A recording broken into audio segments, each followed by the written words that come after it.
Cool, look at that. That's a good one. Hey everybody, and welcome back to Elley Knows Rocks. All right guys, I am about to head over to the next spot to go drive up on top of a hill that is supposed to have a ton of banded agate. Ooh, I'm so excited. I'm super pumped about these crystals. This was awesome and amazing. I'm so glad we found them, but let's head to the next site. Thank you guys so much for joining me on this awesome adventure, and let's go see what we find.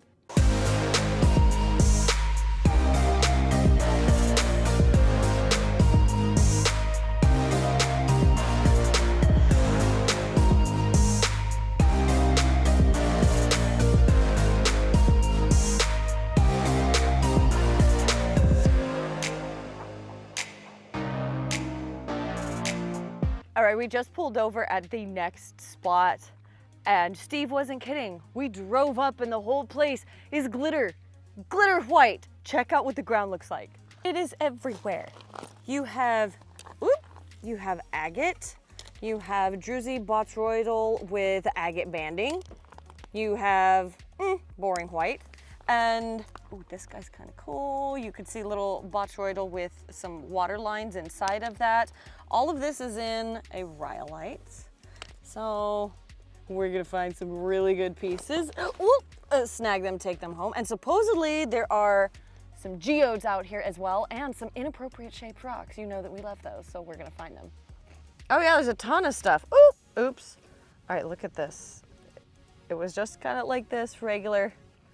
It's a perfect square. Look how cool that is. Okay, I do want this. But then look. Oh, the seams. And how shiny they are. And look at this one. Oh my goodness sake, how cool. Yes. Yes, this is so awesome. Oh, look at this. You've got like a little partial half geode. Check this out, guys. Look at that. She cracked it open. That's so pretty. We need some of those. You guys, look at those bands. Look how awesome those water lines are in that really blue grayish hue inside of there. That is fantastic. Check this out. I saw these dark lines right here. Look at those lines. Look at those agate lines. Oh my gosh, this is the coolest one that we've found all day. That is amazing. That is so super, super, super. Okay, this is very geode-like. Cute little cavity. Oh, look at these bands. Yes, I love seams like this. Look at those waves. Yeah, that's what this is. Check it out. You got like some light pinks, some thinner seams. Oh, those are beautiful lines. Check that out. Wow. Oh, wow, look at those. Isn't that cool? We've got some little bots on top of lines. Bigger pieces. This is really a lot of really great stuff that you could possibly tumble.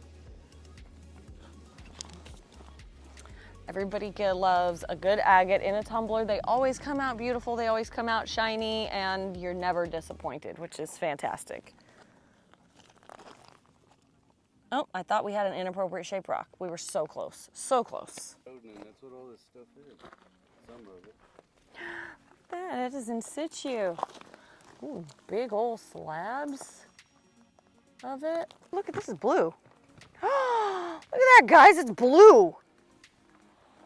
Legitly blue. There it goes. Yes, that is a very inappropriate shaped rock. This looks disgusting on the outside, but you see the window right there? And the little window right here? I bet if we crack this open, AKA we're going to cut it open with the tile saw, it's gonna have something awesome inside. Fingers crossed. Oh my gosh, look at this, guys. That is a perfect chalcedony rose. And we have been walking now, you can see how tiny it is just right there, for, I don't know, an hour. We can't see our vehicles anymore. We're on the other side of a hill. People are trying to break their legs. It's fun.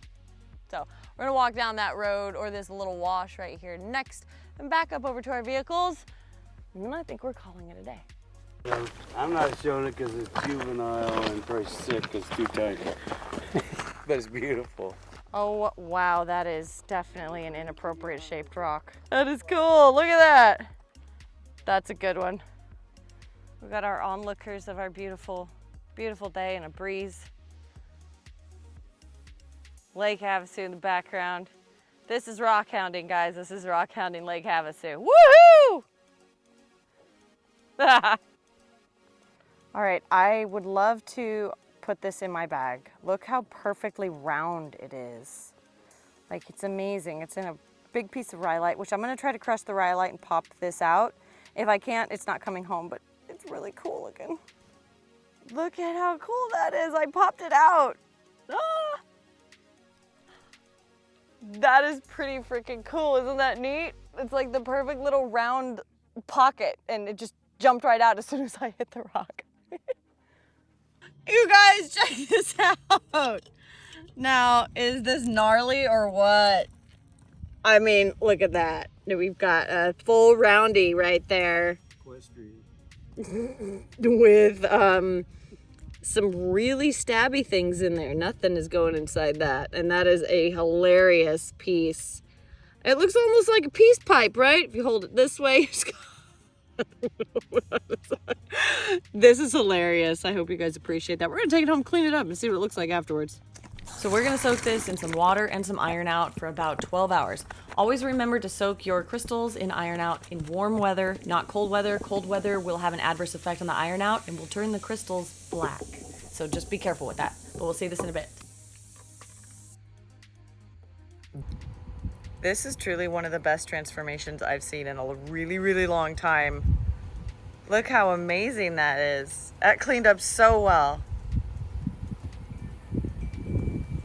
We're gonna cut some of these open. The cutting open process is actually sped up quite a bunch, and I don't show you guys the entire thing because I don't want to bore you to death. But some of these little nodules I was really, really surprised by because they don't window very much, which is that little portion of quartz on the side where you can kind of see if there's something inside the rock. A few of them had windows, most of them didn't, but a lot of them were thunder eggs, which is pretty sweet. The reveal is going to come after this big selection of cutting all of these guys open. That's the biggest one we cut open. Now for the reveals. I love the mystery of cutting open the rocks because the reveals are always awesome. This one has a lot of common opal in it with that clear chalcedony and some white chalcedony. That's just oxygen that's trapped within the chalcedony. This was heavy and very unexpected, but easy to cut through because it's a geode. So that was pretty sweet. Look at all the little botryoidal features around the edges and some of the water lines that are created. Crystals in there with agate, and I could clean it up with some muriatic acid and get rid of the yellow stuff. This one is actually my favorite out of all of the ones that we cut open. Look at those agate lines, and it even has a little bit of a geode. So we have a thunder egg geode here, and it's got two different pockets of stuff. The little nodule, and then that beautiful lens up top. This one's pretty neat, just a standard thunder egg with a teeny tiny geode, a lot of clear chalcedony. I need to get some thunder eggs that are real colorful. Well, I guess that'll be a different trip. Another thunder egg, and this one has some very distinct solid straight lines in it, which is always a really good feature. A lot of manganese and magnesium creating those black dark marks. This guy was the biggest one that we cut open, and again, quite a surprise inside. Isn't that neat? We have a geode on one side and just solid thunder egg on the other. This is primarily quartz though, mixed with chalcedony, mixed with a little bit of white opal, and you can even see some agate banding around the outer edges. Again, the rhyolite matrix, the country rock that these are in, are very, very soft, so they're quite easy to cut through. Again, this one, two different complete features. If you pause and you look at all of the little details throughout these guys, they're absolutely fantastic. This is the group. Isn't that sweet? So this area definitely paid off, and I can't wait to go back. I hope that you love what we have found today. I hope you learned something, and looking at everything after it got cleaned up, cleaning up some of our inappropriate rocks, cutting through some of the agates that we found has been awesome. Thank you guys so much for joining me on this amazing adventure, and I'll see you on the next one.